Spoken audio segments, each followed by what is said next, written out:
Bola rolando no Campeonato Brasileiro. É isso mesmo, amigo. Amanhã tem bola rolando no Campeonato Brasileiro. Vitória e Cruzeiro, 8 da noite no Barradão, em Salvador. Vamos até a capital de todos os baianos saber informações do Cruzeiro. Boa noite, Rubens Júnior. Boa noite a você também, Romano, Edu Panzi, para quem nos acompanha aqui na grande resenha esportiva de todos os domingos pela sua Itatiaia. A Rádio de Minas já abre o seu microfone forte aqui diretamente de Salvador. Agora são 7h26, a temperatura de 24 graus. O Cruzeiro que chegou há pouco, viu, Romano? Por volta das 6h20. Hotel Deville e o time do técnico Fernando Seabra, que terá mudanças pro duelo de amanhã contra o Vitória. É um time bem diferente, é um time que vai priorizar também a parte física, por mais que tenta voltar a vencer no Campeonato Brasileiro e também na temporada, já não vence há 3 jogos, teve derrota pro Fortaleza em Cariacica, teve empate contra o Atlético e a derrota pro Boca, mas a Copa Sul-Americana, Romano, é página virada. A reapresentação depois da derrota na Argentina foi no sábado, ontem pela manhã, na Toca da Raposa. Então o técnico Fernando Seabra, sem muito tempo, né, para preparar esse time alternativo pro duelo contra o Vitória, finalizou a preparação pela manhã na Toca da Raposa e com novidades na lista dos relacionados, que você também consegue acompanhar no YouTube da Itatiaia. Tivemos a ausência de William preservado. O William já havia sentido dores contra o Botafogo, foi dúvida pro duelo contra o Fortaleza, saiu no intervalo, era dúvida também pro confronto contra o Atlético, jogou o tempo todo, atuou também contra o Boca, por isso nada mais normal, né, do que dar um pouco mais de descanso para o William. Mas Romano não teve na lista da relação Gasolina, que é o substituto imediato do William, fez 2 jogos no Campeonato Brasileiro. O último foi na partida contra o Fortaleza em Cariacica. E não tendo ninguém para a função, deve improvisar o Fernando Seabra para o duelo de amanhã contra o Vitória. É possível o Romero, o gringo, ele que já fez essa função também com o técnico Mano Menezes no Cruzeiro. A lista dos relacionados que chegou há pouco aqui em Salvador teve goleiros Anderson e Cássio, defensores João Marcelo, Jonathan Jesus, ele que não fez ainda a sua estreia, quem sabe amanhã ele veio contratado junto ao Ceará. E fica essa dúvida, porque o Jonathan ainda não atuou com a equipe. Tem o Vidalba, tem Kaique, Marlon e Zé Ivaldo. Daqui a pouco um possível time, vamos desenhar também esse setor defensivo. Tem pro meu campo a relação, a novidade, Fabrício Peralta, contratado junto ao Cerro Porteño, paraguaio, jovem, estava fazendo reforço muscular depois de estar na Copa América com a seleção do Paraguai. Tem Japa, tem Lucas Romero, Lucas Silva, Vital, Matheus Henrique, Matheus Pereira, Ramiro, Vitinho e o Wallace. E para o ataque, Barreal, Arthur Gomes, Gineno, Caio Jorge e o Lautaro. Essa foi a relação que chegou há pouco aqui em Salvador. Ô Edu, a gente conversava fora do ar aqui sobre essa possibilidade do Romero ser improvisado na lateral direita. O Rubens trouxe a lista de relacionados sem o Gasolina, né? E aí uma possibilidade de poupar o William, possibilidade não, vai poupar o William e ter o Romero como lateral. O Romero já jogou como lateral na primeira passagem pelo Cruzeiro, e se o Seabra pensa em utilizá-lo nesse jogo contra o Vitória como lateral desde o início, como titular, automaticamente, e aí é uma suposição, não é informação, no jogo contra o Boca, jogar com um volante, o Wallace, tendo o Mateuzinho pela direita, Barreal pela esquerda e Matheus Pereira. O Romero sendo opção, até porque o Cruzeiro precisa ganhar o jogo. Ele vem de 1-0 para remontar, 1-0 contra lá na Argentina, não faz sentido você ter 2 volantes novamente, como o Seabra montou, e eu até acho que ele fez certo, para tentar bloquear o meio do Boca, tentar ganhar o meio de campo. Ele pensou certo e não deu certo. O Cruzeiro acumulou cartões, e aí eu acho que ele pensou errado em não mudar no intervalo, ter tirado um dos dois. O Cruzeiro voltou frouxo, com medo de chegar junto, porque poderia haver uma expulsão e o jogo se complicar ainda mais. Mas para mim é um indício O Romero começar o jogo contra o Vitória, independentemente de volante ou de lateral, é um indício de que o Romero não inicia contra o Boca, o Cruzeiro podendo ter o Wallace como o primeiro volante no jogo da Sul-Americana, e aí fica a dúvida, se vai manter Mateuzinho Barreal, por quê? Outro ponto que me chamou muito a atenção na Argentina foi a diferença física, e física que eu falo é de força mesmo, do meio de campo do Boca e do Cruzeiro. O Barreal até iniciou bem, de repente ele sumiu do jogo, porque fisicamente ele é muito inferior aos adversários, aos jogadores do Boca Juniors. Então eu coloco em xeque até mesmo a presença do Barreal pensando nessa parte física. Eu iria com ele, eu ainda insistiria por causa da qualidade. Bola parada diferente, ele tem qualidade, é um cara que pode dividir às vezes, em determinado momento do jogo, o protagonismo com o próprio Matheus Pereira, mas especificamente falando do Romero, começa contra o Vitória, é indício que ele não começa contra o Boca. Aliás, o tal do Zenon, Cruzeiro pode ficar esperto com ele. Eu fiquei surpreso, Romano. Primeiro que um dos pontos fracos desse atual Boca é o sistema defensivo. Sim. E contra o Cruzeiro foi muito bem. Muito organizado, muito firme, com pouquíssimos erros.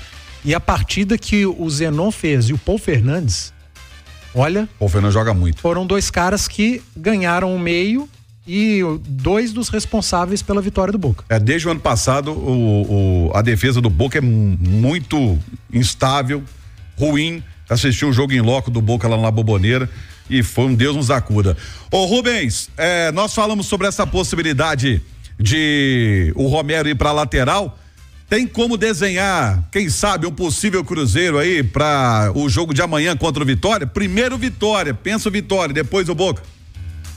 Pois é, Romano, primeiro Vitória, depois o Boca, até porque o Cruzeiro não pode se distanciar, né, do pelotão de frente do Campeonato Brasileiro. Antes da derrota pro Fortaleza em 6 jogos, o Cruzeiro tinha apenas uma derrota, que foi pro Palmeiras. Então o momento é de ligar esse alerta para conquistar um bom resultado aqui em Salvador, sabendo que o Vitória é um time enjoado jogando no Barradão, para chegar com a moral pro duelo contra o Boca. Vocês comentavam aí sobre o Zenon, lembrando, o Boca hoje venceu de virada em casa, né? O São Lourenço pelo Campeonato Argentino. E olha só, hein? O Boca chega a 20 jogos sem perder no La Bombonera, quase um ano. A última derrota foi pro River Plate, 2-0. De lá pra cá, em 20 partidas, teve 14 vitórias e 6 empates. O Boca, que teve o time praticamente todo ele poupado hoje contra o São Lourenço no segundo tempo, acabou tendo peças aí para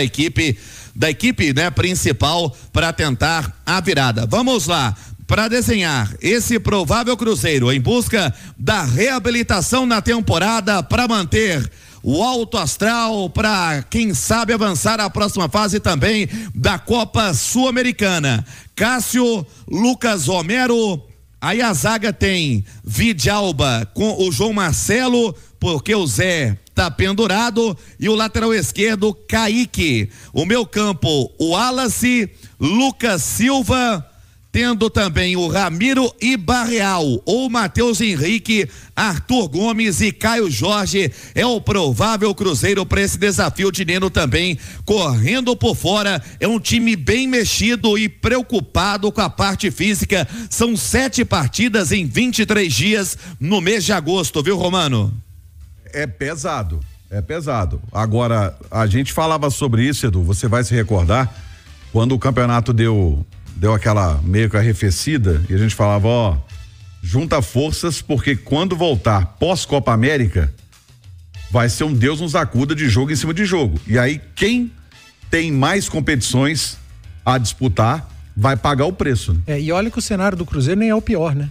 As equipes que estão na Sul-Americana ou Libertadores, Brasileiro e Copa do Brasil, nesse mesmo número de dias do Cruzeiro, fizeram 2 jogos a mais, né? Cruzeiro 7, essas equipes que estão na Copa do Brasil e nas outras 2, 9. Então, mas ainda assim, cara, 7 jogos em 23 dias é muito. Você não tem tempo para treinar, você tem que realmente escolher, correr riscos, e eu acho que o Seabra tá certo. Se tiver que correr algum risco nessa semana, nessas 2 semanas, a passada e a atual, o risco tem que ser no jogo contra o Vitória. Você não pode correr nem assumir riscos no jogo contra o Boca, ainda mais tendo que inverter uma situação que você vem de uma derrota por 1-0. Então é mesclar o time, é colocar em campo quem tiver melhor fisicamente e principalmente quem tiver focado. Porque não adianta, Romano, colocar um cara que sabe que vai jogar contra o Boca, tá focado contra o Boca pra enfrentar o Vitória. E eu acho assim, não é achismo, tá, gente? É um chute daqueles assim, o fato, por exemplo, pode ser um dos fatores de não relacionar o Gazolino. Também, é a questão de foco. É a questão de estar realmente imbuído ali com o pensamento naquilo. Sim, sem dúvida. Então, respeitar a escolha do treinador, entender o motivo pelo qual o Cruzeiro vai mandar uma equipe mesclada, ainda que seja um jogo muito importante, porque vale ao Cruzeiro a manutenção ali no G6, seguir próximo do G4, por exemplo. Se tivéssemos tido empate no Clássico de São Paulo hoje, e o Palmeiras venceu, e o Cruzeiro vencesse amanhã, o Cruzeiro entraria no G4. Sim. Pelo número de vitórias. Então esse confronto lá em Salvador, ele é muito importante. Só que, cara, não tem como fugir. O Seabra precisa fazer uma escolha, e eu faria a mesma. Mesclar a equipe contra o Vitória e ter força máxima contra o Boca. Até porque o jogo com o Vitória é mais um de um campeonato de pontos corridos. Você pode recuperar na outra rodada. Você pode recuperar lá na frente. O Boca, se você perder, amigo, se você empatar, você tá eliminado. Exato. Você sai de uma competição importantíssima. É isso. Ô, Rubens, você tem palavra importante de gente que manda no Cruzeiro pra trazer pra gente agora? Temos sim, Romano. Agora 7h44, aqui diretamente de Salvador, tivemos dentro do programa Bola Premiada uma longa entrevista do Thiago Reis com Alexandre Matos, falando sobre a opinião dele de vários assuntos dentro deste planejamento do Cruzeiro e tudo que vem acontecendo recentemente também. Mas o assunto que sempre vem à tona é a confiança da diretoria no técnico Fernando Seabra. Ele que teve, inclusive, na última semana, o Instituto Atlas Intel, que divulgou uma pesquisa em que o técnico do Cruzeiro estava no top 5 do futebol brasileiro, ficou apenas atrás aí do Abel Ferreira do Palmeiras, do Tite do Flamengo, do Juan Pablo Vojvoda do Fortaleza, do Arthur Jorge também do Botafogo. E o Alexandre Matos comenta sobre isso agora 7:45, marcou o sinal eletrônico da Itatiaia. A confiança do Cruzeiro com o técnico e a opinião do Alexandre sobre o trabalho do técnico Fernando Seabra. Olha, há 10 dias atrás, uma semana, 10 dias atrás, nós estávamos falando que o Seabra talvez era a maior revelação do futebol brasileiro. Ele saiu na lista dos 5 melhores, né? Quando a gente ganhou de 3-0 do Botafogo. A gente não pode, nós que estamos na gestão, temos que entender a paixão. É óbvio que eu trabalho também com paixão, senão você não pode trabalhar no esporte. Se você for uma pessoa fria, uma gestão fria, você não pode trabalhar no esporte. Você nunca vai sentir o que você precisa fazer para o seu consumidor, que são os torcedores, vocês, os críticos, entender o contexto todo, aonde a gente quer chegar. Então o Seabra, ele vem desempenhando o trabalho dele. Eu conheci ele primeira vez aqui, quando eu cheguei. O Pedro Lourenço me ligou, falou algumas coisas que a gente bateu por telefone, uma delas foi o Seabra, falou: Alexandre, vamos dar tempo ao Seabra, vamos conhecer, me parece que é um bom treinador, a gente sabe que ele é jovem sim e não tem problema nenhum.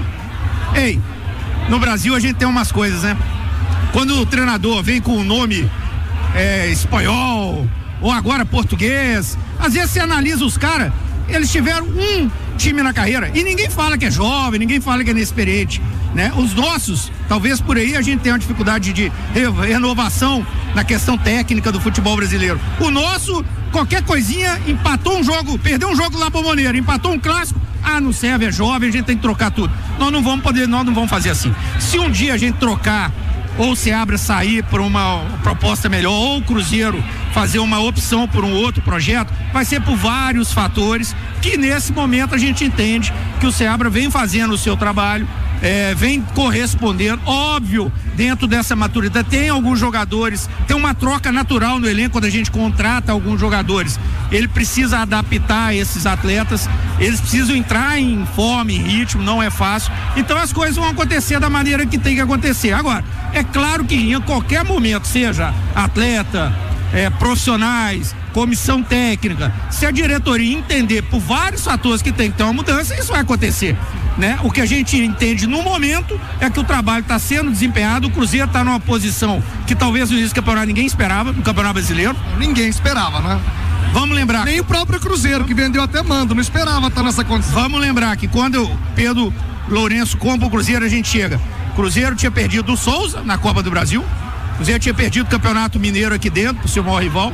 Estava com 3 empates da iminência de ser eliminado na Copa Sul-Americana e começando um brasileiro onde tinha uma vitória com o Botafogo, um empate Fortaleza e tinha tomado de 3 do Atlético lá dentro da arena do Atlético. Então, ou seja, ele vem desempenhando, o Cruzeiro vem fazendo alguns bons jogos, outros, até porque é impossível.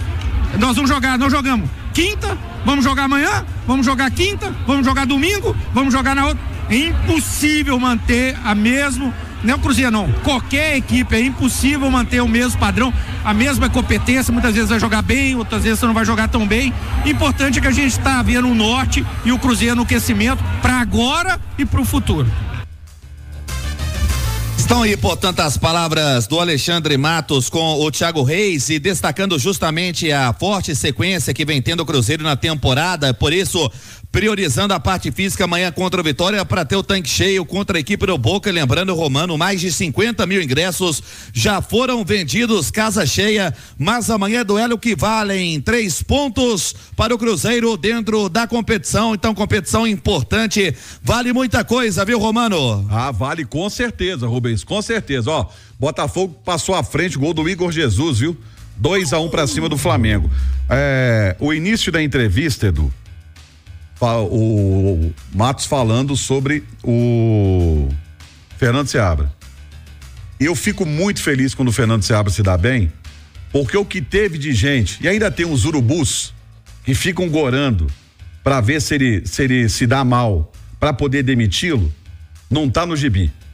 Por quê? Porque não é treinador de nome, né? Não é um treinador, porque tem gente que a empáfia é tão grande que quer ter treinador de nome. Às vezes treinador de nome é muito ruim, mas quer ter um treinador de nome. E o Seabra tá ali caladinho, quietinho na dele, fazendo um baita de um trabalho. O pior pra quem comenta futebol é querer ter razão, né? Você não precisa ter razão. E às vezes você tem uma opinião, sua opinião é diferente, você começa a torcer contra pra você ter razão ali na frente. Tem muita gente que faz isso. No caso do Seabra, Romano, sinceramente, eu acho que há um exagero muito grande no tom de algumas cobranças pra cima do Seabra, pra cima do Matheus Pereira. O Seabra é o treinador jovem, como disse aí o Alexandre Matos, mas já mostrou competência. Foi o Fernando Seabra, que salvou o Cruzeiro do rebaixamento ano passado, não foi o Autori. Verdade. Foi o Fernando Seabra. Esse ano, o Fernando Seabra pegou o time montado pelo Ronaldo, um time mais modesto, com menor investimento, e colocou no G6 do Campeonato Brasileiro. Agora que chegaram os reforços, agora que nós tivemos o investimento do Pedro Lourenço, e agora ele tem a possibilidade de ter em campo uma equipe com mais qualidade. Só que existe uma coisa no futebol brasileiro que acontece com todas as equipes, da melhor até a pior. Chama oscilação. O Cruzeiro está num momento de oscilação. O Cruzeiro, que vem de 3 jogos sem vitória, ele nos 6 jogos anteriores, ele tinha 5 vitórias. Apenas uma derrota pro Palmeiras num jogo que ele foi bem. Sim. Aí nos jogos seguintes ele perde pro Fortaleza, que é o líder do campeonato. Ele empata um clássico e ele perde o último jogo. Cara, pro Boca, na Bomboneira. Só isso. Só isso. Aí não, Panzi, mas a gente não tá falando de resultado, a gente tá falando de desempenho. Ok, contra o Fortaleza o Cruzeiro não foi bem, contra o Atlético não foi bem, contra o Boca não foi bem. Realmente, o desempenho não tá bom. Mas cai nisso, da oscilação. Você vinha com um desempenho muito bom, de repente você oscila, seu desempenho tem uma queda e ali na frente ele vai melhorar. Você vai recuperar o seu desempenho. O que não pode é, na primeira oscilação, no primeiro deslize em termos de desempenho, pedir cabeça do técnico, chamar o técnico de estagiário, dizer que o Matheus Pereira não é isso tudo, não serve, não decide, não participa em jogo grande. Porra, o cara te entrega durante 8 meses seguidos 3, 4 jogos que ele vai mal em campo, e realmente ele foi mal nesses jogos, tá bem marcado, mas foi mal. Ele não presta? O Seabra entrega um time jogando em alto nível durante vários meses. Ali, na primeira oscilação, ele não serve mais? O que tá acontecendo, gente? É verdade. O nível de exigência, de imediatismo no futebol brasileiro tá ultrapassando qualquer limite. Vale pro Cruzeiro e para outros clubes também. Então, muita calma nessa hora do torcedor do Cruzeiro, e não são todos, é uma minoria, mas é uma minoria que faz barulho pra caramba, e é uma minoria que parece urubu e hiena, que não gosta do cara e fica esperando e torcendo pra dar errado, pra quando dá errado, aê, tá vendo? Não falei, eu avisei lá atrás. E não é assim que funciona. Então, menos, o Cruzeiro está num momento de oscilação, há sim uma queda de desempenho, consequentemente, resultados ruins, mas vamos pegar o combo, vamos pegar o geral. O Cruzeiro apresentou melhores momentos ou piores na temporada até aqui? Então tem que ir com calma. O Seabra continua fazendo um grande trabalho, o Matheus Pereira continua sendo o jogador mais importante do Cruzeiro. Só que oscila. Futebol brasileiro, isso é normal. O Fortaleza, que hoje é líder, oscilou no Campeonato Brasileiro ao ponto de flertar com a zona do rebaixamento. Hoje é o líder da competição.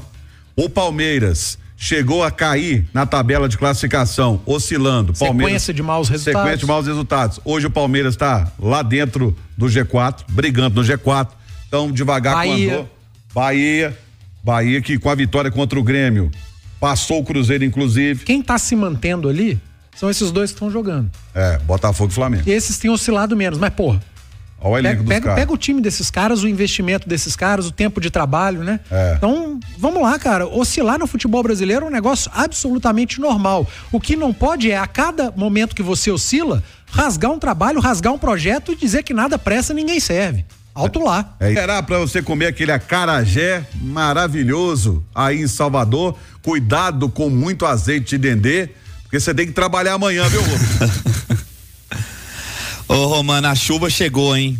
Tá tempo, aquele mormaço, calor, a chuva chegou nesse momento, agora 7h56 aqui em Salvador. Olha só, Romano, o Cruzeiro tem o seu terceiro uniforme. E que belo uniforme que acabou sendo vazado, né? A foto do uniforme de número 3. E tudo isso, meu amigo e minha amiga, você encontra no site da Itatiaia.com.br. O novo uniforme do Cruzeiro você encontra na plataforma digital. Para fechar por aqui, Romano, jogadores concentrados neste momento, seguindo todo o protocolo. Lembrando, não tem o William na relação, né, da lista dos relacionados. Também o Gasolina, tem a novidade do Peralta, é um time misto amanhã contra o Vitória, mas um time forte também, bem mesclado e com forças para tentar vencer o Vitória e quebrar essa série de 3 jogos sem vencer na temporada para chegar com moral pro jogo contra o Boca. Lembrando, mais de 50 mil ingressos já estão vendidos, Emerson Romano. Valeu, Rubens, bom descanso para você aí em